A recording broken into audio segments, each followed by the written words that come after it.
Assalamualaikum warahmatullahi wabarakatuh. Baiklah, di sini saya akan memaparkan beberapa tahapan-tahapan materi tentang cara mengelola perkebunan kelapa sawit. Yakni materi yang pertama itu ada pembibitan dan penanaman kelapa sawit, dan materi yang kedua identifikasi pokok dan pemeliharaan kelapa sawit. Materi ketiga ini dengan pemupukan hama dan penanggulangan penyakit dari kelapa sawit tersebut. Dan yang terakhir ini perawatan parit dan pasca panen. Langsung saja yang ke materi pertama tentang mengenai pembibitan dan penanaman kelapa sawit. Jadi dalam mengelola perkebunan kelapa sawit ini, tahapan yang pertama harus dilakukan adalah pembibitan dan penanaman kelapa sawit. Nah, apa itu pembibitan? Pembibitan mencakup beberapa faktor-faktor yakni pemilihan jenis kecambah, bibit unggul. Terus faktor yang kedua pemeliharaan bibit selama pembibitan. Faktor yang ketiga seleksi bibit. Pemilihan jenis kecambah bibit unggul. Tujuannya adalah mendapatkan kecambah unggul sehingga setelah ditanam dapat memberikan hasil atau produksi yang tinggi. Dengan standar pemilihan kecambah adalah secara visual, kecambah yang unggul tidak menunjukkan tanda-tanda abnormal. Secara genetik, kecambah unggul kualitasnya terjamin dengan adanya sertifikat. Pemesanan benih dilengkapi dengan surat persetujuan penyaluran benih kelapa sawit yang dikeluarkan oleh Dinas Perkebunan setempat. Setelah itu, dilakukan prosedur administrasi penjualan kecambah. Pengambilan kecambah dilakukan di lokasi produsen dan diawasi oleh Balai Pengawasan dan Pengembangan Mutu Benih. Apun contoh produsen benih yang bersertifikat yakni Pusat Penelitian Kelapa Sawit Medan, PT London Sumatera, PT Sofindo, PT Bina Sawi Makmur, PT Tunggal Estate, PT Dami Mas Sejahtera, dan PT Tania Selatan. Dan itu melakukan pemeliharaan. Tujuan dari pemeliharaan ini adalah untuk memelihara kecambah jenis unggul sehingga didapatkan bibit siap tanam yang baik dengan standar pemeliharaan adalah pertumbuhan bibit normal. Cara pemeliharaannya itu dengan baby bag sudah diisi tanah dan disusun di bedengan dengan sistem instalasi air yang sudah dipasang sebelum kecambah datang. Selanjutnya kecambah yang datang langsung diseleksi lalu ditanam di baby bag atau pre-nursery. Selanjutnya itu melakukan pemeliharaan di pre-nursery, dan berikutnya yang terakhir melakukan pemeliharaan di main nursery. Pemeliharaan di pre-nursery itu ada menyakup penyiraman, pengendalian gulma yang dilakukan dengan secara manual, terus ada pemupukan, terus yang terakhir ada pengendalian hama dan penyakit tanaman. Yang pertama itu ada penyiraman. Jadi penyiraman itu dilakukan pagi dan sore hari. Jika curah hujan pada hari sebelumnya kurang dari 8 mm, jadi berarti kebutuhan air 0,2 sampai 0,3 liter per baby bag per hari. Selanjutnya penyiraman secara mekanis dapat dilakukan dengan menggunakan sistem irigasi selang berlubang mikro kirico. Apa itu? Karena adalah sistem tersebut menciptakan penyiraman seperti hujan gerimis buatan. Selanjutnya penyiraman secara manual dapat dilakukan dengan menggunakan pompa robin dan selang yang ujungnya dilengkapi dengan kepala gembor agar tidak terjadi erosi permukaan tanah dalam baby bag. Jadi penyiramannya itu bisa merata, tidak mengikis tanah pada baby bag. Dan itu ada pemupukan. Pemeliharaan di nursery di bagian pemupukan itu dapat dilakukan dengan cara konvensional maupun dengan cara teknologi. Pupuk yang melepaskan unsur hara secara terkendali. Selanjutnya itu di bagian pemupukan dengan larutan pupuk harus dilakukan sore hari setelah penyiraman dengan air selesai dilakukan pada pagi atau siang hari. Selanjutnya ada pengendalian hama dan penyakit tanaman. Metode pengendalian hama dan penyakit tanaman di pre-nursery sangat tidak dianjurkan karena tanaman masih sangat rentan terhadap pestisida, apalagi yang mengandung tembaga, air raksa, dan timah. Selanjutnya, pengendalian hama dan penyakit umumnya dilakukan secara manual, seperti memasang jaring dan mengutip hama di lapangan. Selanjutnya itu ada pemeliharaan di nursery, mencakup beberapa penyiraman, pengendalian gulma, pemupukan, dan pengendalian hama dan penyakit sama kayak di pre-nursery. Jadi penyiraman di nursery ini, penyiraman itu dilakukan pada pagi dan sore hari. Itu dilakukan setiap hari jika curah hujan pada hari sebelumnya kurang dari 10 mm. Kebutuhan untuk penyiraman pada nursery ini air yang dibutuhkan tuh 2-3 liter per baby bag per hari. Jadi selanjutnya penyiraman itu secara mekanis dapat dilakukan dengan menggunakan sistem irigasi selang berlubang mikro atau yang disebut dengan penyiraman seperti hujan gerimis buatan menggunakan teknologi. Selanjutnya penyiraman secara manual dilakukan menggunakan pompa robin yang selang yang ujungnya dibuat lubang-lubang. Bisa juga ujungnya dibuat untuk kepala gembor, jadi tidak terjadi erosi pada permukaan tanah di dalam baby bag. Dalam pembelian di nursery ada juga dengan metode apa? Selanjutnya tahapan mengendalikan hak gulma. Nah, lanjut. Jadi dalam pengendalian gulma itu dilakukan dengan cara manual sebulan sekali sampai bibit cukup besar. Mendirikan dan menegakkan bibit dilakukan bersamaan dengan pengendalian gulma. Gulma large bag dapat dikendalikan secara kimia dengan herbisida glyphosat 480 AS dengan dosis 2 sampai 2,5 liter per hektar. Ada nozzle yang digunakan untuk polybag kuning atau VLV 200. Ternyata posisi nozzle harus lebih rendah di permukaan dari bag. Ada pemeliharaan di nursery di bagian pemupukan. Jadi pemupukan di nursery secara konvensional dilakukan dengan pemberian NPK kompon 15 15 6 4 sebanyak 5 sampai 10 gram setiap 2 minggu mulai transplanting sampai umur 7 bulan. Dilanjutkan dengan NPK kompon 12 12 17 2 sebanyak 20 sampai 30 gram setiap bulan sampai umur bibit 12 bulan.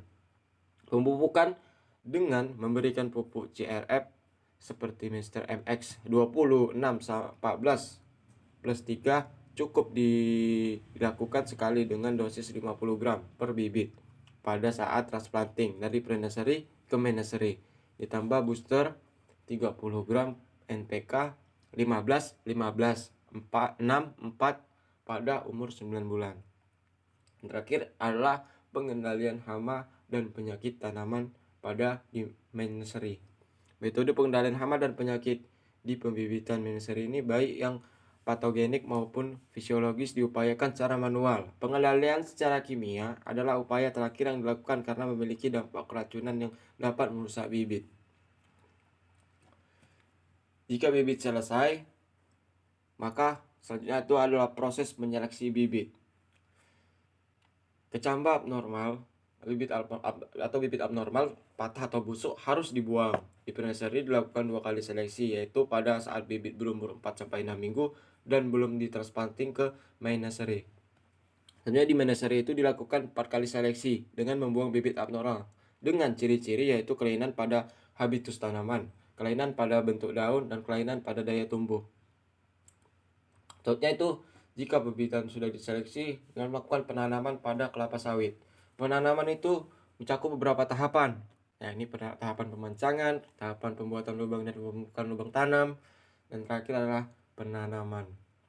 Ini pemancangan. Tahapan pertama pemancangan. Pemancangan ini dilakukan untuk menentukan tempat yang akan ditanami kelapa sawit sesuai dengan jarak tanam yang dipakai. Tujuan dari pemancangan tersebut adalah memberikan tanda-tanda untuk membuat lubang tanam sesuai dengan populasi yang direncanakan.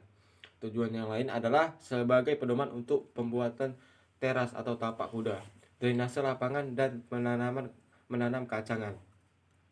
Alat-alat untuk pemancangan terdiri dari kompas dan GPS. Terus ada IB level atau cilinometer. Terus yang selanjutnya ada kayu pancang, dan yang terakhir ada tali kawat. Selanjutnya tahapan untuk penanaman yakni pembuatan lubang dan pemupukan lubang tanam. Ini dilakukan minimal 1 bulan sebelum tanam dengan menggunakan alat pengukuran atau mol. Tujuan dari pembuatan lubang dan pemupukan lubang tanam ini memberikan media tumbuh yang baik bagi akar tanaman pada saat pertumbuhan awal di lapangan. Selain itu mempermudah peresapan pupuk ke dalam tanah sehingga mempercepat tanaman mengabsorpsi pupuk dan memacu pertumbuhan di lapangan. Adapun alat-alat untuk membuat lubang tanam dan pemupukan lubang tanam ini adalah cangkul. Selanjutnya alat pengukuran mol dengan ukuran itu 90 cm kali 90 cm. Alat yang terakhir ini takaran ataupun untuk memberikan pupuk dasar. Standar-standar dari pembuatan lubang tanam yakni itu lubang tanam telah selesai dibuat minimal 1 bulan sebelum tanam.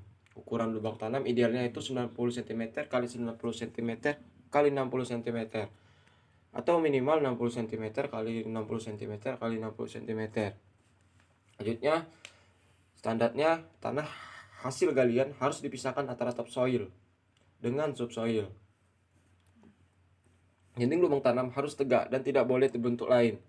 Pada saat penanaman, topsoil ditimbunkan lebih dulu, lalu subsoil. Selanjutnya, pupuk ditabur secara merata ke dalam lubang tanam dengan dosis 300 gram per lubang tanam.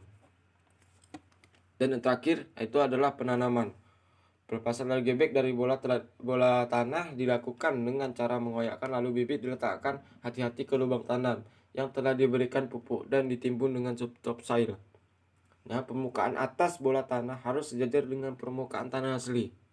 Berdirinya bibit harus benar-benar tegak lubang tanam sehingga barisan tanaman lurus. Dalam tahapan mengelola perkebunan kelapa sawit, yang pertama itu pembibitan dan penanaman kelapa sawit. Nah, setelah tahapan pembibitan dan penanaman kelapa sawit selesai, maka dilakukan identifikasi pokok dan pemeliharaan tanaman kelapa sawit. Terdiri dari fase vegetatif. Gejala yang ditimbulkan yakni pertumbuhan pelepah daun berputar, bercak oranye, penyakit tajuk yang amat parah dengan helaian pelepah melengkung berputar ke bawah. Sebagian daun dan pucuk membusuk dan mengering. Anak daun pada pelepah sempit memanjang. Susun anak daun sangat rapat seperti sirip ikan. Pelepah daun tegak. Anak daun keriting dan pelepah daun muda sangat pendek dibandingkan dengan pelepah normal, bertunas atau bercabang, pokok kerdil atau kurus akibat hama atau penyakit, pokok raksasa tetapi tidak berbuah. Selanjutnya, identifikasi pokok abnormal pada fase generatif. Gejala yang ditimbulkan ini buah pada tandan mengalami aborsi dan membusuk. Dalam satu tandan keluar bunga jantan dan betina. Buah tersusun sangat rapi dan kecil-kecil. Pokok steril atau tidak berubah. Selanjutnya itu kondisi optimum kelapa sawit dapat tumbuh dan produksi tinggi yang bertujuan diantaranya tidak hanya sedikitnya persaingan dalam pengambilan unsur hara, suhu dan kelembapan yang optimum, penyinaran yang optimum, terus selanjutnya tekstur tanah yang baik atau cocok. Untuk mendapatkan kondisi tersebut perlu dilakukan pekerjaan konservasi tanah dan pengendalian gulma sebagai pengendalian lalang. Semprot lalang, whipping lalang, garu piringan, selanjutnya penyemprotan piringan, pasar pikul dan tempat pengumpulan hasil atau TPH. Selanjutnya bongkar tumbuhan pengganggu, selanjutnya babat pakisan. Adapun tujuan dari konservasi tanah ini untuk mempertahankan kesuburan tanah baik secara fisik, kimia maupun biologi dengan standar secara konservasi. Tanah dibuat sesuai dengan keadaan tanah, terutama topografi atau kemiringan lahan.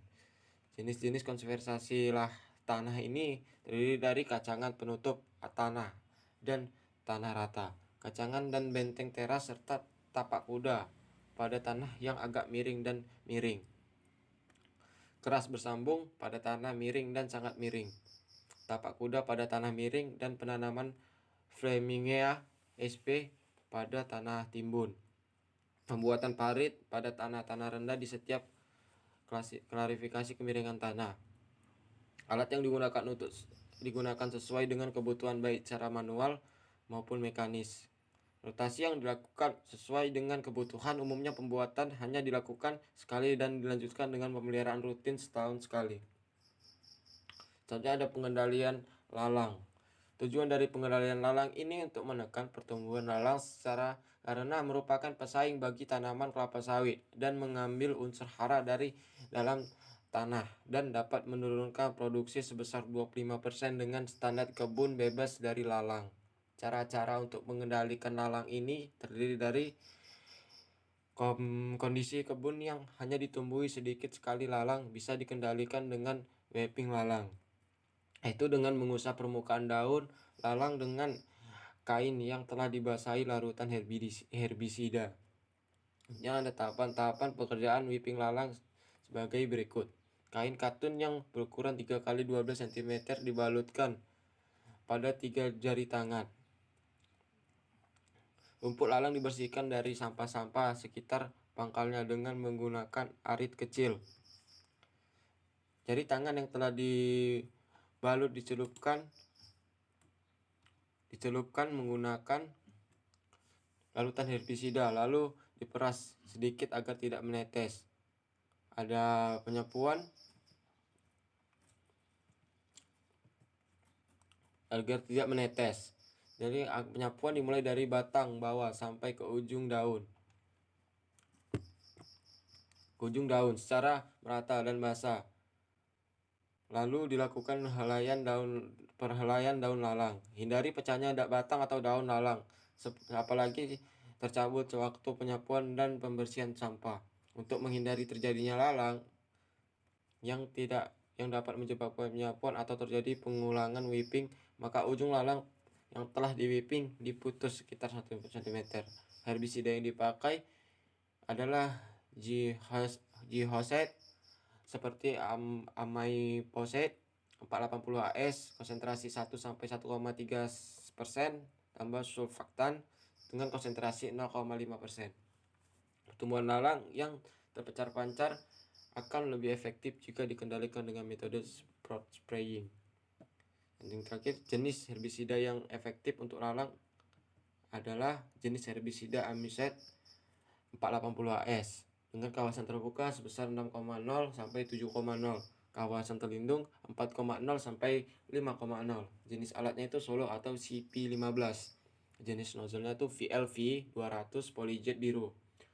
Volume semprotnya satuan per hektar yakni 200 sampai 250 dan 450 sampai 600. Jadi kita untuk memelihara kelapa sawit itu dengan rajin menggaruk piringan.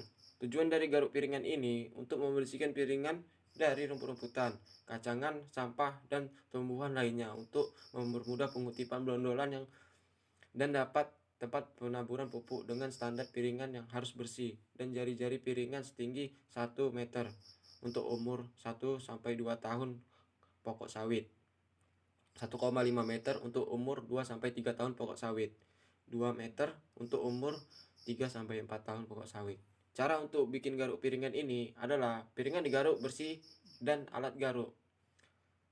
Gulma yang terdapat pada pokok dicabut bersih sampai setinggi jangkauan tangan.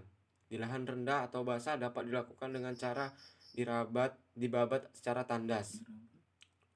Selanjutnya, garukan piringan rotasi pertama mengarah ke dalam dan rotasi ke arah luar. Demikian selanjutnya bergantian arah. Setelah menggaruk piringan, selanjutnya penyemprotan piringan, pasar pikul dan TPH. Tujuan penyemprotan piringan, pasar pikul, dan TPH ini untuk memudahkan pengutipan brondolan dan tempat penaburan pupuk serta untuk mempermudah pengeluaran hasil dari dalam kebun ke TPH dan mempermudah kontrol serta pemeliharaan dan juga untuk mengurangi losis akibat brondolan tertinggal di TPH dengan standar bersih dari gulma. Cara untuk penyemprotan piringan, pasar pikul, dan pH adalah penyemprotan di daerah yang didominasi gulma, rumput, lalang, dan anak kayu. Dapat dilakukan setelah tanaman berumur 1,5 tahun dengan menggunakan campuran herbisida amyphosate dengan dosis 250 sampai 275 cc per hektar dan amiron 12,5 cc per hektar. Rotasi penyemprotan itu 3 sampai 4 kali setahun. Piringan yang disemprot berjari-jari 2 meter, lebar pasar pikul 1,2 meter, dan luas pH 3 kali 4 meter. Ini sasaran semprotan adalah pasar tikus, piringan, dan TPH yang dilaksanakan sekaligus. Setelah penyemprotan piringan dan pasar pikul pada TPH, melakukan tahapan pembongkaran tumbuhan pengganggu. Adapun tujuan dari tahap pembongkaran tumbuhan pengganggu ini untuk mencegah tumbuhan berkayu menyaingi tanaman kelapa sawit dalam penyerapan air, udara, dan sinar matahari dengan standar areal kebun bebas dari tumbuhan berkayu, baik di pinggiran, pasar pikul maupun di gawangan. Cara untuk pembongkaran tumbuhan pengganggu ini dengan membongkar tumbuhan berkayu sampai ke akar-akarnya. Setelah pembongkaran tumbuhan pengganggu, selanjutnya itu melakukan metode pembabatan pakisan di gawangan. Tujuan dari pembabatan pakisan di gawangan itu untuk menekan pertumbuhan pakisan di gawangan agar tanaman kelapa sawit mendapatkan cahaya matahari yang cukup, menciptakan lingkungan yang tidak terlalu lembab, sehingga mengurangi serangan hama dan penyakit bagi pokok kelapa sawit. Standar yang harus dicapai untuk pembabatan pakisan di gawangan, ini gawangan bersih harus dari pakisan yang tumbuh tinggi. Yang dibolehkan tumbuh adalah pakisan non pakis kawat yang tingginya hanya sampai 50 cm. Ada yang ini berikut ini cara-caranya untuk pembabatan pakisan di gawangan. Ini pakisan dibabat secara manual. Jika memungkinkan, dapat dilakukan penyemprotan dengan menggunakan campuran herbisida Amiron 20 cc per hektar dan Praquat 375 cc per hektar. Baiklah, itu saja materi dengan tahapan pemeliharaan tanaman untuk mengelola perkebunan kelapa sawit. Baiklah, dalam pengelolaan perkebunan kelapa sawit, setelah pada tahapan pemeliharaan kelapa sawit, selanjutnya itu tahapan pemupukan hama dan penanggulangan hama dan penyakit. Berikut adalah beberapa materi tentang penanggulangan hama dan penyakit pada perkebunan kelapa sawit. Unsur hara yang dibutuhkan kelapa sawit itu dibedakan menjadi unsur hara makro dan unsur hara mikro. Jadi apa itu unsur hara makro? Unsur hara makro itu adalah unsur hara yang dibutuhkan tanaman dalam jumlah yang banyak.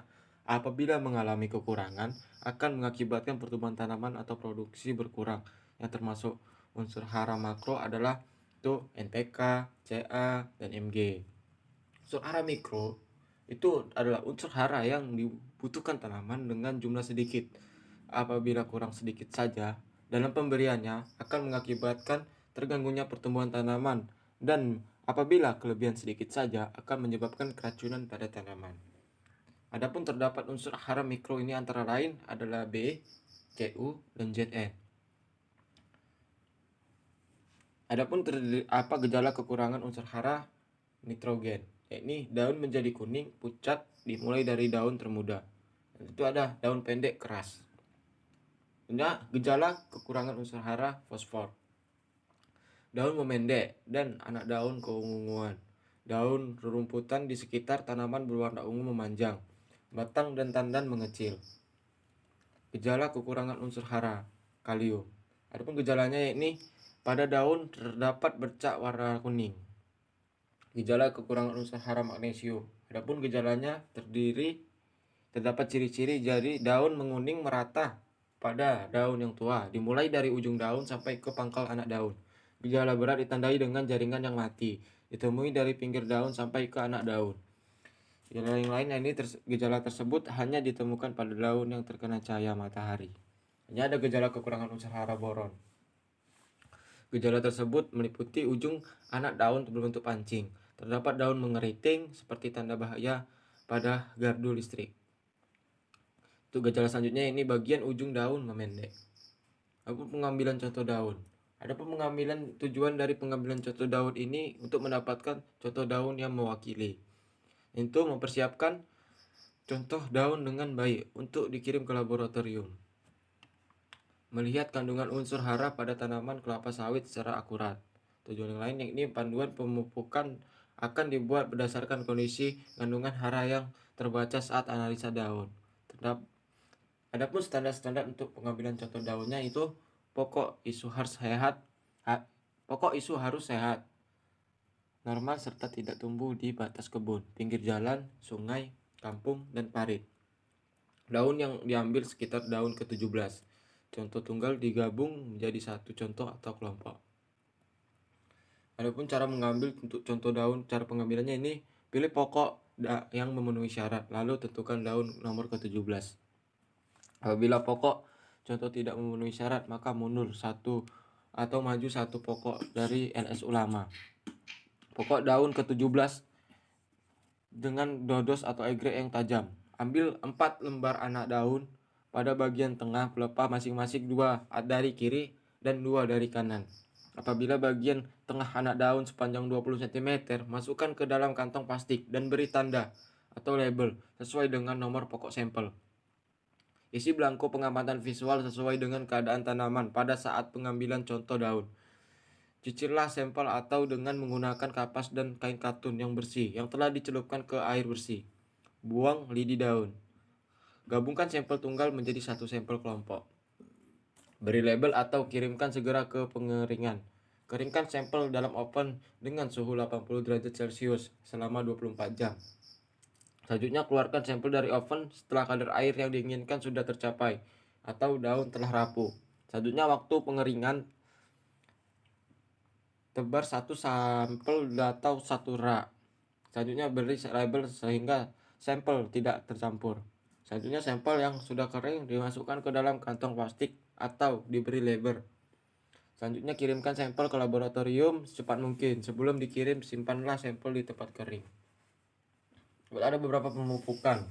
Jadi pemupukan itu bertujuan untuk menambah kandungan hara yang dibutuhkan tanaman agar tanaman tumbuh optimal dan meningkatkan produksi baik kuantitas maupun kualitas. Adapun beberapa pemupukan dalam untuk tanaman kelapa sawit ini salah satunya pupuk urea atau N. TMB1 itu 0,5 sampai 0,7 kg per pokok dengan 2 kali rotasi. TMB2 dengan 0,7 sampai 0,85 kg per pokok dengan 2 kali rotasi.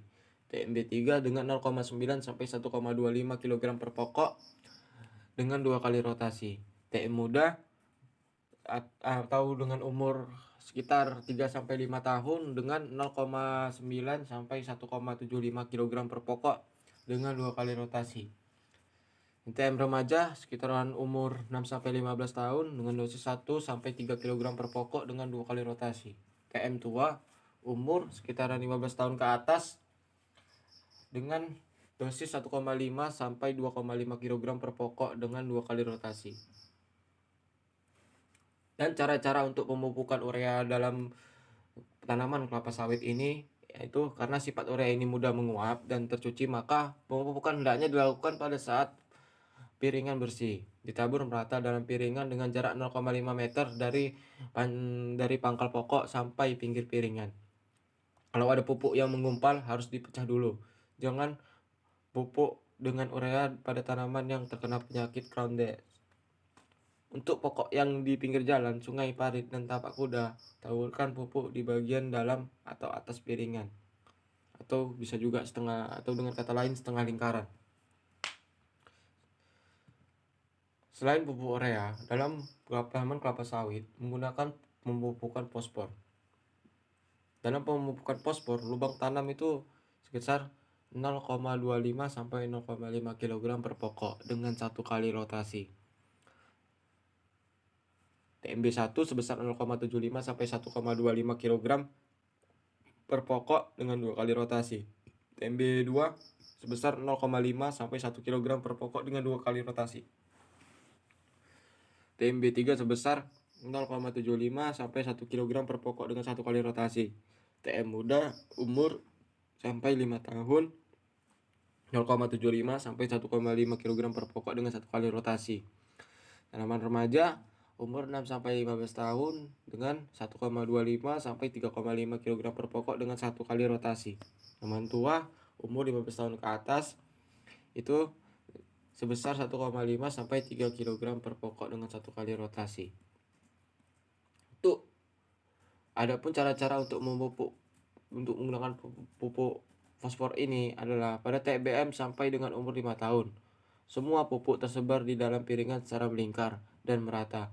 Tidak dibenarkan menabur pupuk terputus-putus, setengah atau sepertiga lebar piringan. Jarak penaburan dan pokok tergantung dari umur tanaman. Dengan ketentuan itu TB umur bisa dari 1 tahun berjarak 0,3 sampai 0,6 meter. TBM umur 1 sampai 3 tahun berjarak antara 0,6 sampai 1,5 meter. TBM umur 4 sampai 5 tahun berjarak antara 1 sampai 2 meter. TBM umur lebih dari 6 tahun berjarak antara 2 sampai 3,5 meter. Kalau ada pupuk yang menggumpal, sebaiknya dipecahkan dulu. Untuk tanaman yang di pinggir jalan pasir, parit sungai atau tapak kuda, penaburan pupuk itu ditabur hanya setengah saja, setengah melingkar. Untuk pemupukan fosfor selanjutnya pemupukan kalium. Untuk dalam pemupukan kalium dalam tanaman kelapa sawit itu, TMB1 sebesar 0,75 sampai 1,25 kg per pokok dengan 2 kali rotasi. TMB2 1 sampai 1,75 kg per pokok dengan 2 kali rotasi. TMB3 1,20 sampai 2,5 kg per pokok dengan 1 kali rotasi. TM muda umur 3 sampai 5 tahun dengan 1,2 sampai 2,5 kg per pokok dengan 2 kali rotasi. TM remaja umur 6 sampai 15 tahun sebesar 1,5 sampai 3,5 kg per pokok dengan 1 sampai 2 kali rotasi. Tanaman tua dengan umur lebih dari 15 tahun sebesar 1,5 sampai 2,5 kg per pokok dengan 1 kali rotasi. Berikut adalah pemaparan dengan tentang cara-cara pemupukan kalium dalam tanaman kelapa sawit. Pada TBM dan TM, sampai dengan umur 5 tahun, semua pupuk disebar di dalam piringan secara melingkar dan harus merata. Tidak dibenarkan jika menabur pupuk terputus-putus setengah atau sepertiga lebar piringan. Jarak penaburan dari pokok tergantung dari umur tanaman dengan ketentuan TB umur. Jika lebih dari lebih kecil dari 1 tahun berjarak 0,3 sampai 0,6 meter. TBM umur 1 sampai 3 tahun berjarak antara 0,6 sampai 1,5 meter. TM umur 4 sampai 5 tahun berjarak antara 1 sampai 2 meter. TM umur lebih besar dari lebih dari 6 tahun berjarak antara 2 sampai 3,5 meter. Kalau ada pupuk yang menggumpal sebaiknya dipecahkan. Selanjutnya untuk tanaman yang di pinggir jalan, parit atau sungai atau tapak kuda, penaburan pupuk hanya setengah lingkaran saja. Setelah pemupukan kalium, ada pun juga pemupukan magnesium. Jadi pemupukan magnesium ini MB1 sebesar 0,5 sampai 0,6 kg per pokok dengan 2 kali rotasi. TMB2 sebesar 0,7 sampai 1 kg per pokok dengan 2 kali rotasi. TMB3 sebesar 0,9 sampai 1,25 kg per pokok dengan 1 kali rotasi. TM muda umur 3 sampai 5 tahun sampai dengan 0,9 sampai 1 kg per pokok dengan 1 kali rotasi. TM remaja umur 6 sampai 15 tahun dengan 1 sampai 2 kg per pokok dengan 1 kali rotasi. TM tua umur lebih dari 15 tahun 0,5 sampai 3 kg pokok dengan 1 kali rotasi. Cara-cara untuk pemupukan magnesium yakni pada TBM dan TM sampai dengan umur 5 tahun semua pupuk harus tersebar dalam piringan secara melingkar dan merata. Tidak dibenarkan jika menabur pupuk terputus-putus setengah atau sepertiga lebar piringan. Jarak penaburan pokok tergantung dari umur tanaman dengan ketentuan TB umur. Jika lebih kecil dari 1 tahun berjarak 0,3 sampai 0,6 meter. TB umur 1 sampai 3 tahun berjarak antara 0,6 sampai 1,5 meter. TM umur 4 tahun sampai 5 tahun berjarak antara 1 sampai 2 meter.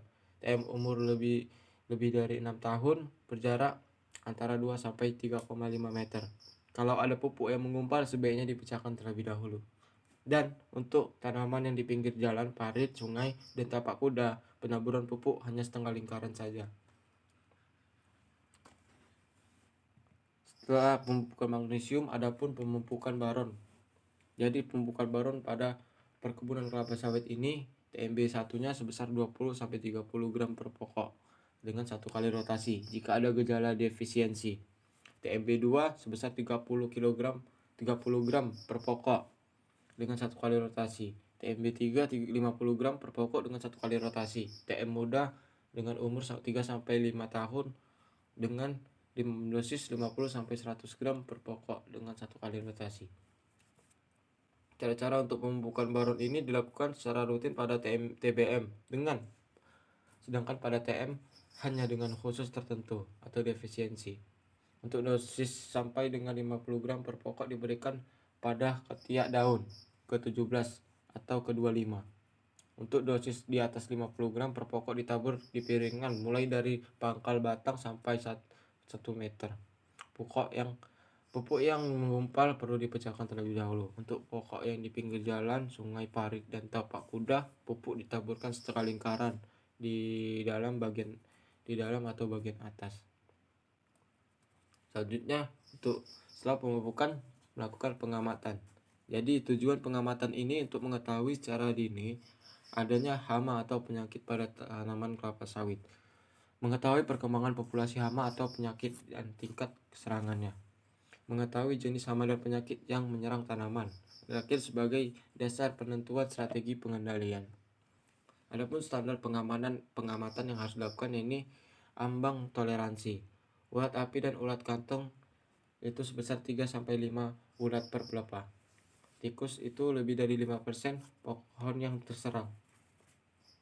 Cara-cara untuk melakukan pengamatan ini, ambang toleransi dilakukan pada titik sensus dan 6 pokok sensus secara bergantian tiap bulan. Hal yang diamati adalah ada atau tidaknya tanda serangan hama atau penyakit pada pokok yang diamati. Perhitungan jumlah ulatan dilakukan pada daun ke-17 atau ke-25 dari pokok yang diamati. Hasil sensus dicatat dalam blanko pengamatan hama atau penyakit. Effective tilling dilakukan apabila dari global telling populasi sudah berada pada ambang bahaya. Pengamatan dilakukan pada satu pokok titik sensus dan 15 pokok sensus sehingga semuanya ada 19 pokok yang diamati. Cara pengamatan sama dengan pada global telling. Selanjutnya ada ulat api dan ulat kantong. Resiko yang ditimbulkan dari ulat api dan ulat kantong ini memakan daun. Bila serangan berat, tanaman cenderung membentuk bunga jantan sehingga produksi turun. Bila tanaman kehilangan daun lebih dari 90%, produksi turun sampai 70%. Pada tahun pertama, setelah serangan dan 30% di tahun kedua, bila tanaman kehilangan daun 25%, produksi dapat turun sampai 20%. Adapun sifat ulat api ini terdiri siklus hidup terdiri atas telur, larva, kepompong, dan kupu-kupu. Kupu-kupu meletakkan telurnya di permukaan bawah daun. Dapat menghasilkan lebih dari 300 butir telur atau ekor. Telur menetas setelah 4-7 hari. Ulat muda mulai makan dan mengikis permukaan daun paling bawah. Serangan yang berbahaya saat ulat memasuki umur pertengahan 25-30 hari. Ulat yang sudah tua akan jatuh dengan sendirinya dan terus membentuk kepompong di pinggir piringan atau pangkal batang tanah yang gembur. Selanjutnya setelah masa habis, kepompong berubah menjadi kupu-kupu. Kupu-kupu ini biasanya terbang untuk kawin dan peralihan siang dan malam. Populasi akan meningkat dengan menurunnya predator akibat gawangan diakibatkan tandas, penggunaan herbisida, dan musim kemarau yang panjang. Adapun sifat-sifat ulat kantong ini terdiri dari larva tinggi dan di dalam kantong yang terbuat dari daun. Ulat betina tetap tinggal dalam kantong sepanjang hidupnya. Ulat jantan hanya tinggal dalam kantong sampai masa berkepompong. Setelah kupu-kupu terbentuk dan akan terbang mencari imago betina. Dapat menghasilkan telur 300-3000 butir. Larva yang baru menetas akan keluar dari kantong menggantung pada benang yang dikeluarkannya. Larva muda akan mengikis daun akan membentuk kantong yang bertambah besar dengan bertambahnya umur ulat. Di samping itu, ulat akan merobek daunnya untuk membentuk kantongnya. Ulat kantong mulai menyerang ke lingkaran kecil. Jika lalai, serangan dapat memperluas dengan cepat. Pada serangan berat, pelepah bisa menjadi mati. Berikut adalah pengendalian dari ulat api dan ulat kantong ini. Ini adapun metode secara manual. Pengutipan ulat larva hanya dapat dilakukan pada tanaman yang umur 1-5 tahun. Luas serangannya kecil atau lebih kecil dari 25 hektar dan populasi ulat kira-kira 4 ekor dari per pelepah. Pengutipan kepompong dilakukan dengan pengutipan kepompong yang ditemui di piringan gawangan dan ketiak bekas pemotongan buah. Secara biologi, memperbanyak semut angkrang yang merupakan predator, mengurangi kemungkinan terjadi kematian predator yang penggunaan bahan kimia secara bijaksana, menanam atau memelihara tanaman penutup tanah untuk memperbaiki lingkungan hidup predator. Bila harus diadakan penyemprotan, gunakan virus predator ulat dengan menggunakan metode secara kimia. Penyemprotan sebaiknya tidak dilakukan apabila tidak sangat mendesak karena dapat merusak lingkungan hidup predator. Sebagai alternatif dapat digunakan pestisida dengan metode infus akar. Dilakukan pada daerah yang serangannya tidak menyebar atau sporadis. Carilah akar aktif dengan cara mencangkul 30 cm dari batang. Akar yang aktif ditandai dengan warna agar hitam dan tidak di dalamnya putih. Akar aktif yang dipilih adalah akar yang sehat atau tidak terkulai. Akar dibersihkan dari tanah. Akar diiris dengan memakai pisau tajam atau cutter. Istilah plastik es yang disediakan dengan insektisida bahan kimia Deathmerit dengan dosis 2,5, konsentrasinya itu 0,05% sebanyak 150 cc. Selanjutnya masukkan akar yang sudah dipotong sampai dengan dasar plastik. Selanjutnya ikatlah bagian atas plastik dengan karet gelang. Alternatif penggunaan pestisida dapat juga dilakukan dengan metode injeksi batang. Dilakukan pada daerah yang serangannya tidak menyebar dan sporadis. Persiapkan alat bor atau insektisida dengan jenis dan dosis sesuai anjuran. Bor batang dengan kemiringan 45 derajat. Kemudian memasukkan insektisida ke dalam lubang yang sudah dibuat, lalu tutup dengan lilin atau tanah liat. Selain hama ulat api dan ulat kantong, ada pun juga hama tikus yang menyerang tanaman kelapa sawit. Resiko dari tanaman tikus ini memakan buah. Selanjutnya itu serangan berat 10 buah yang digigit per tandan dan dengan kerapatan populasi 300 per ekor per hektar. Dapat menghilangkan produksi minyak sebesar 240 kg per hektar. Sifat-sifat dari hama tikus ini: pada musim hujan, tikus tinggal di atas pohon. Pada musim kemarau, bersembunyi di dalam tumpukan pelepah atau gawangan. Selanjutnya, masa kawin 2 bulan sekali dengan jumlah anak rata-rata 7 ekor. Umur dewasa dapat mencapai 4 bulan. Untuk pengendalian dari hama tikus ini dilakukan apabila lebih dari 5% pokok yang diserang. Dilakukan dengan cara pengumpaan atau racun. Umpan atau racun diletakkan di piringan atau diletakkan di pelepah atau pada tandan. Setelah 3 hari sejak pengumpanan, dilakukan pengamatan jumlah umpan yang dimakan. Apabila umpan racun yang dimakan lebih dari 20%, maka umpan perlu ditambah. Apabila umpan racun yang dimakan kurang dari 20%, maka umpan tidak perlu ditambah. Setelah 1 bulan sejak pemberian umpan, perlu dilakukannya observasi lagi. Apabila ditemukan serangan berat, perlu dilakukan pemberian umpan lagi. Selain dari tikus yang menjadi hama dari kelapa sawit, ada pun kumbang tanduk yang juga menjadi hama dalam perkebunan kelapa sawit. Berikut adalah resiko dari hama kumbang tanduk ini adalah dalam keadaan serangan ringan, pelepah daun jadi patah akibat gerakan kumbang tanduk. Apabila menyerang, merusak titik tumbuh, tanaman akan mati. Sifat-sifatnya dari kumbang tanduk ini adalah menyerang tanaman muda di lahan yang baru diremajakan atau tanaman muda yang berdekatan dengan kampung yang banyak melakukan penebangan kelapa. Selanjutnya, kumbang tanduk bersarang di bekas pelapukan tanaman kelapa sawit. Untuk mengendalikan kumbang tanduk ini dilakukan dengan cara sanitasi lingkungan penanaman secara kacang penutup tanah, terutama Mucuna sp. Selanjutnya ada penyakit busuk tanah. Selain hama, tanaman kelapa sawit juga bisa terserang penyakit.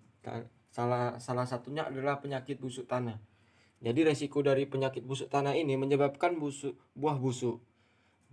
Buah busuk tidak dapat diangkut ke pabrik karena merusak mutu minyak.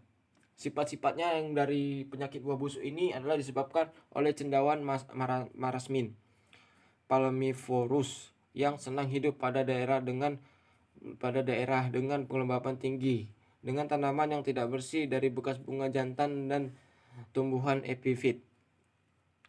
Sifat berikutnya ini penunasan yang terlalu berat akan menyebabkan busuknya buah. Terlihat cendawan berwarna putih pada kulit buah dan tandan yang sudah berumur 2-4 bulan. Menyerang tandan buah yang terbawah. Hanya itu cara pengendalian penyakit buah tandan busuk tandan buah ini. Melakukan penunasan sesuai dengan petunjuk, membuah dan membakar buah yang bunga yang busuk. Selain dari penyakit busuk tandan buah, ada pun juga penyakit tajuk. Penyakit tajuk ini penyakit fisiologis yang disebabkan oleh faktor genetik. Helaian daun melengkung dan berputar ke bawah. Pada gejala berat, daun kelapa sawit membusuk dan mengering. Risiko dari penyakit tajuk ini, tanaman terlambat produksi dan buah tidak normal. Batang yang terinfeksi dengan penyakit ini akan mendapatkan serangan penyakit busuk pucuk. Cara pengendalian penyakit tajuk ini dilakukan seleksi dengan sebaik-baiknya di pembibitan agar bibit yang terserang penyakit ini tidak tertanam di lapangan. Jangan berikan pupuk urea pada tanaman yang diserang. Rotasi yang dilakukan bergantung populasi dan tingkat serangan. Sifat-sifat dari penyakit tajuk ini menyerang tanaman yang belum menghasilkan. Pelepah yang muncul tidak membuka sempurna dengan menjadi bengkok-bengkok. Pada daun yang belum membuka terlihat pembusukan yang berwarna coklat dan menyebar mulai dari bagian tengah. Anak daun jadi terputus, lalu diikuti oleh infeksi sekunder jamur lainnya. Serangan biasanya sudah terlihat sejak di pembibitan. Tingkat serangan lebih ditentukan sejak di pembibitan karena faktor keturunan. Pemberian pupuk urea akan membentuk keadaan tanaman. Ini ada busuk pucuk. Jadi busuk pucuk ini adalah daun tombak busuk yang layu pada kelapa sawit umur 4 tahun. Ecis melengkung dan anak daun melidih pada bibit umur 15 bulan. Risiko dari busuk pucuk ini adalah pada serangan ringan tanaman dapat sehat kembali. Tetapi daun menjadi tidak normal. Jika serangan mencapai titik tumbuh tanaman itu yang diserang busuk pucuk bisa mati. Adapun cara pengendalian untuk penyakit busuk pucuk ini bagian pelepah yang terserang perlu dicabut atau didodos. Selanjutnya, pada serangan berat, sebaiknya tanaman ditumbangkan dan diganti apabila masih memungkinkan. Sifat-sifat dari busuk pucuk ini merupakan infeksi sekunder telah terserang busuk tanjuk dan kumbang tanduk. Busuk pada daun baru akan berlanjut pada bagian yang lebih muda. Terlihat pelepah muda tidak mau berkembang, berwarna kuning dan kecoklatan. Gejala meluas ke seluruh bagian daun, lalu daun mengering dan terkulai.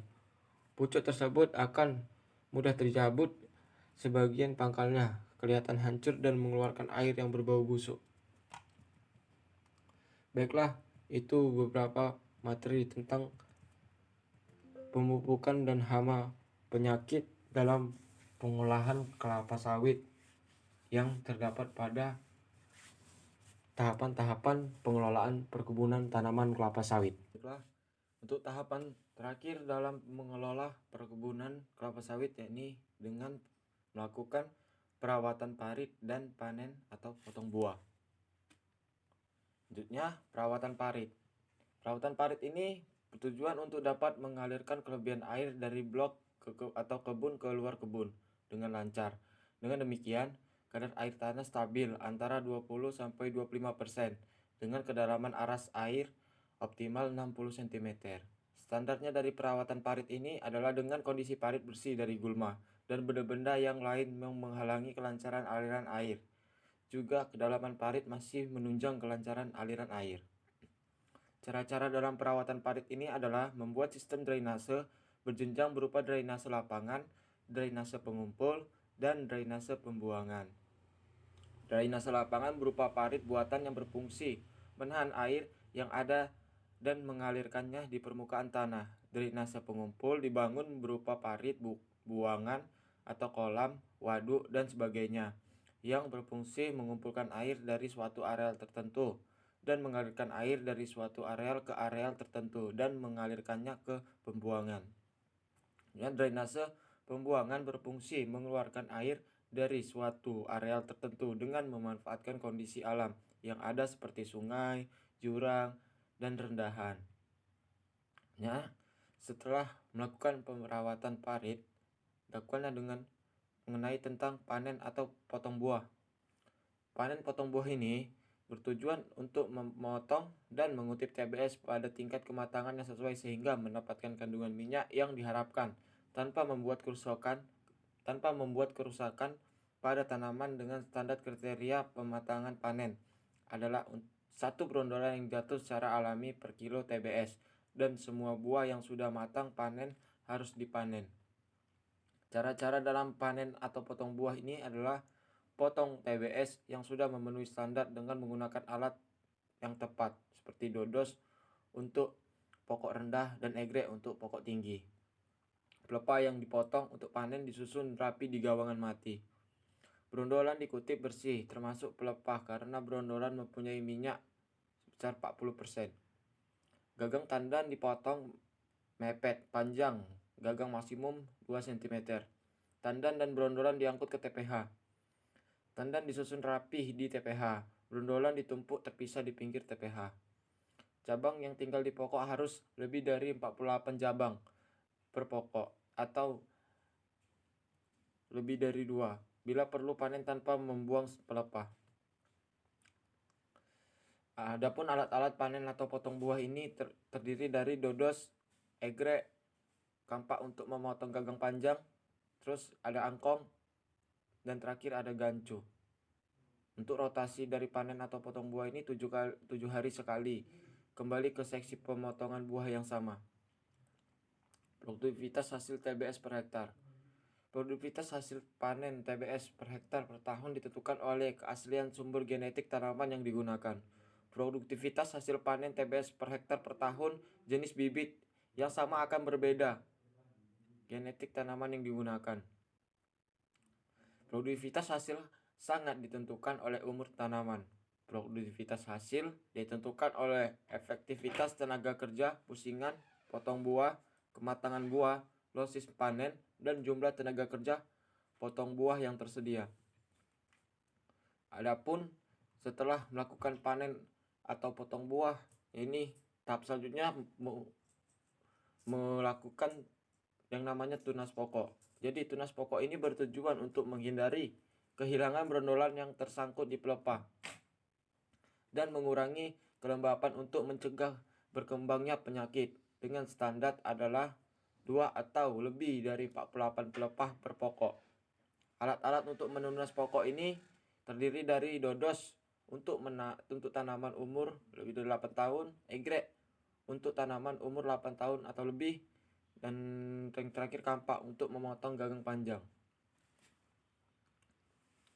Jadi rotasi untuk tunas pokok ini dilakukan setiap 9 bulan atau 1,33 rotasi per tahun. Adapun tunas pokok ini, cara-cara dari melakukan tunas pokok ini, pelepah yang lebih dari standar ditunas mepet berbentuk kampak kuda arah keluar. Pelepah bekas tunasan disusun rapi di gawangan mati. Jangan membuang atau memotong pelepah melebihi standar yang ditetapkan.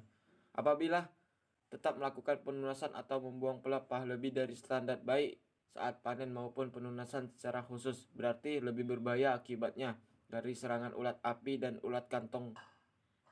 Terus apabila pelepah dibuang lebih dari standar dapat berakibat sebagai dan apabila pelepah dibuang lebih dari standar akan berakibat pengambilan unsur hara dan proses pengolahan menjadi makanan oleh daun akan tidak sempurna.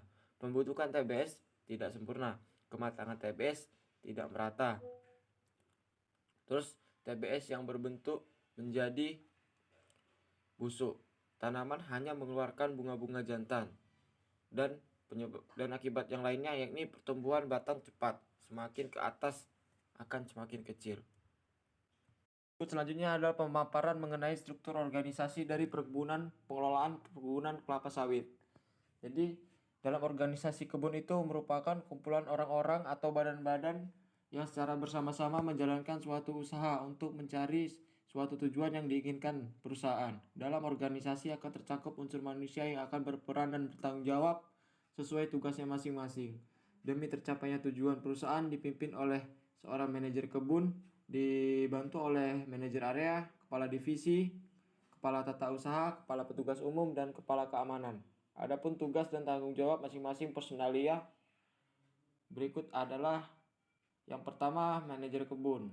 Itu tugasnya untuk mengelola kebun mencapai suatu kesatuan dan kinerja usaha secara efektif dan efisien. Yang kedua, menyusun rencana strategis untuk kebun yang dipimpinnya. Yang ketiga, menyusun atau melaksanakan dan mengendalikan rencana anggaran kerja perusahaan. Yang keempat, menyusun dan mengajukan kebutuhan barang, jasa, dan uang kerja.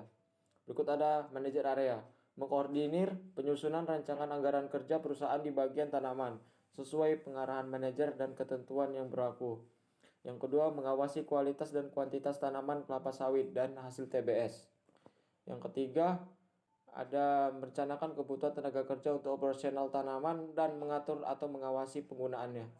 Yang keempat, mengadakan kerjasama dengan bidang pertanaman dan bidang terkait dalam merencanakan, melaksanakan, mengawasi kegiatan-kegiatan yang akan dilakukan terhadap produksi TBS. Selanjutnya ada kepala tata usaha, yaitu merencanakan serta melaksanakan transaksi pembayaran, yakni berkaitan dengan semua kegiatan kebun sesuai dengan prosedur yang telah ditetapkan oleh direksi. Berikutnya, mengkoordinasikan sistem penyusunan rencana anggaran kerja perusahaan atau RAKP di bagian sesuai pengarahan manajer unit dan ketentuan-ketentuan yang berlaku. Yang ketiga, melakukan kas opname stok secara berkala dan melaporkan keadaan kas kepada manajer sebagai penanggung jawab serta setiap bulan melaporkan keadaan saldo kas sesuai dengan ketentuan kepala direksi. Yang selanjutnya, yang terakhir, mengatur dan menyusun pembagian tugas pegawai yang berada di bawah tugas atau tanggung jawabnya, serta mengadakan pengawasan terhadap tugas yang diberikan. Selanjutnya ada kepala divisi. Tugas kepala divisi adalah bertanggung jawab terhadap semua kegiatan di divisi termasuk panen dan perawatan. Kepala divisi harus melakukan cek pelaksanaan dan hasil panen maupun perawatan hari ini maupun kemarin secara sampling. Yang kedua, jika ada pelanggaran-pelanggaran yang tidak diinginkan, kepala divisi yang segera memanggil mandor yang mengenangani tentang yang membawa pekerja atau pemanen tersebut. Kepala divisi mengarahkan mandor membereskan kesalahan-kesalahan tersebut, memberikan arahan kepada mandor agar mandor lebih teliti lagi dalam mengawasi para pekerjaannya. Selanjutnya ada kepala teknik. Membantu kepala teknik atau pengelolaan bertanggung jawab pada seluruh tugas pokok dan tugas tambahan dalam rangka pengelolaan bengkel teknik atau bengkel reparasi dan kebersihan lingkungan perumahan, pabrik, dan lain-lain, dengan mengacu kepada sistem manajemen mutu dan lingkungan dan persyaratan keselamatan dan kesehatan kerja. Yang kedua, mengawasi pelaksanaan tugas pekerjaan bengkel teknik berdasarkan rencana anggaran kerja perusahaan yang telah disetujui oleh manajer unit. Yang ketiga, memberikan bimbingan dan dorongan untuk menciptakan iklim kerja yang harmonis. Yang keempat, mengawasi pelaksanaan pekerjaan sesuai dengan waktu yang telah ditentuin. Yang kelima, ditetapkan persyaratan keselamatan dan kesehatan kerja atau K3. Yang keenam, mengawasi pelaksanaan pemeliharaan berdasarkan rancangan anggaran kerja perusahaan yang telah disetujui oleh manajer kebun. Yang ketujuh, mengawasi pelaksanaan pekerjaan sesuai waktu yang telah ditetapkan. Yang kedelapan, memberikan bimbingan dan dorongan untuk menciptakan iklim kerja yang harmonis antar stakeholder di lapangan. Selanjutnya ada komandan pengaman atau Danpam. Membantu memberikan saran dan pemikiran kepada manajer unit dalam melaksanakan fungsi-fungsi manajemen. Yang kedua, menyusun dan mengawasi sistem keamanan. Dan yang ketiga, organisasi di bagian kebun. Yakni ada kepala divisi. Tugas kepala divisi yaitu bertanggung jawab terhadap semua kegiatan di divisi termasuk panen dan perawatan. Kepala divisi harus melakukan cek pelaksanaan dan hasil panen maupun perawatan hari ini maupun kemarin secara sampling. Jika ada pelanggaran-pelanggaran yang tidak diinginkan, kepala divisi segera memanggil mandor untuk menangani tentang yang membawa pekerja atau pemanen tersebut. Kepala divisi mengarahkan mandor membereskan kesalahan-kesalahan tersebut, memberikan arahan kepada mandor agar lebih teliti dalam mengawasi para pekerjanya. Ini ada kerani divisi. Tugas kerani itu membantu kepala divisi dalam pengumpulan dan dalam pembuatan laporan, melakukan pencatatan administrasi divisi antara lain data curah hujan, data karyawan, dan absensi karyawan, buku monitoring, bahan, daftar cuti karyawan, mendata inventaris divisi, buku BAP, monogram perawatan, dan panen. Yang ketiga, membantu pelaksananya pencatatan administrasi divisi, contohnya estimasi dan realisasi dan rencana kerja harian mandor perawatan, laporan harian, laporan bulanan, RAB atau rencana anggaran bulanan. Yang berikutnya pencatatan ISPK. Yang keempat, menyiapkan surat menyurat, membantu pelaksanaan penggajian karyawan. Menyiapkan surat pengantar berobat, melakukan pengecekan dengan bagian yang terkait, contohnya absensi, monogram perawatan dan panen, laporan harian perawatan dan panen, dan THR. Yang kelima, menjaga kebersihan dan kerapian lingkungan kantor. Tanggung jawab seorang kerani yaitu bertanggung jawab terhadap keseluruhan instruksi dalam kegiatan administrasi divisi. Artinya ada konduktor. Tugas dari konduktor itu yaitu membantu kepala divisi mengurus dan juga mengontrol kegiatan mandor-mandor dan kerani, dan juga mengontrol administrasi yang ada di divisi. Hanya itu ada mandor panen. Tugas dari mandor panen ini mengawasi pengutipan brondolan, pemotongan pelepah, dan cara peletakannya atau penyusunannya. Yang kedua, mutu buah yang dipanen itu harus matang. Yang ketiga, cara menempatkan buah dan brondolan itu harus diawasi.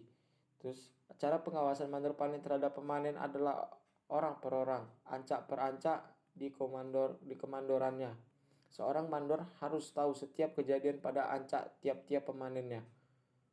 Bila ada ancak yang tidak selesai, mandor harus tahu untuk menetapkan beberapa bantuan jumlah tenaga kerja diperlukan besoknya. Bila panen tidak tuntas atau ada buah yang tertinggal, mandor segera memanggil pemanen untuk membereskan ancaknya hari itu juga. Selain itu, pemanen harus dikenakan sanksi sehubungan dengan kesalahannya. Selanjutnya ada kerani panen. Tugas dari kerani panen ini mencatat dan menghitung buah yang sudah tersusun di TPH. Yang kedua, melakukan grinding buah mentah. Selanjutnya ada mandor cemis. Tugas dari mandor cemis itu mengawasi kegiatan penyemprotan di lapangan, merilis pemasukan dan pengeluaran stok bahan aktif seperti herbisida dan lain-lainnya. Yang ketiga, menentukan harian kerja karyawan. Selanjutnya itu ada mandor pemeliharaan dan perawatan. Mandor pemeliharaan dan perawatan, tugas mandor pemeliharaan meliputi itu ada yang pertama, melakukan pengawasan terhadap para pekerja harian atau pekerja pemeliharaan. Yang kedua, membuat laporan harian. Yang ketiga, membuat estimasi. Yang keempat, memberikan sanksi jika ada pekerja yang menyeleweng. Yang kelima, harus menyelesaikan pekerjaan yang sudah ditentukan dengan tenaga kerja yang sudah ditentukan. Berikut itulah tahapan terakhir dari pengelolaan perkebunan kelapa sawit pada pembudidayaan kelapa sawit, yakni perawatan parit dan panen potong buah. Sekian dan terima kasih. Dan apabila ada salah kata atau kata-kata saya yang kurang cocok, saya mohon maaf. Saya akhiri wabillahi taufiq wal hidayah. Wassalamualaikum warahmatullahi wabarakatuh.